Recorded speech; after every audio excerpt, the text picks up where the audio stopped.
2022 a été déclarée par l'Union africaine comme l'année de la nutrition, une année où il faut renforcer la résilience en matière de nutrition et de sécurité alimentaire sur le continent africain. En marge de la 12e édition du sommet sur la révolution verte à Kigali, ce thème a été spécialement abordé par les premières dames et anciennes premières dames africaines. Pour ces mères et pour plusieurs experts, l'heure n'est plus au débat pour plusieurs millions d'Africains qui meurent de faim chaque année.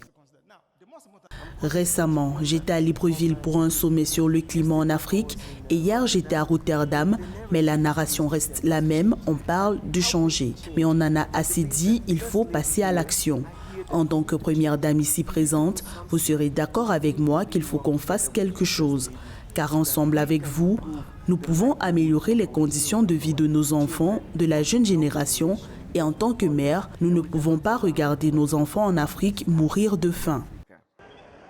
Le rapport 2022 sur l'état de la sécurité alimentaire et de la nutrition dans le monde indique qu'en 2021, l'Afrique comptait 278 millions de personnes souffrant de la faim, ce qui représente 22% de la population du continent, et ce malgré le fait que l'Afrique détient 60% des terres arables inexploitées dans le monde. En pays modèle, le Rwanda a partagé quelques innovations et a permis de combattre l'insécurité alimentaire, même si le chemin reste encore long selon les autorités.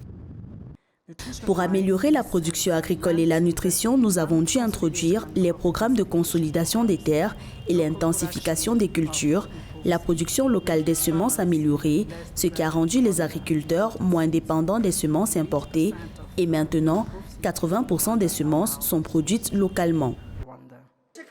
Dans ces 6 objectifs globaux, l'Organisation mondiale de la santé entend réduire de 40% le nombre d'enfants de moins de 5 ans souffrant d'un retard de croissance à l'horizon 2025. En Afrique, seuls le Rwanda, le Sénégal et l'Éthiopie sont reconnus pour être sur la bonne lancée avant l'échéance. Le Rwanda est également reconnu comme le pays le plus performant dans la mise en œuvre des engagements de la déclaration de Malabo sur la croissance et la transformation agricole accélérée.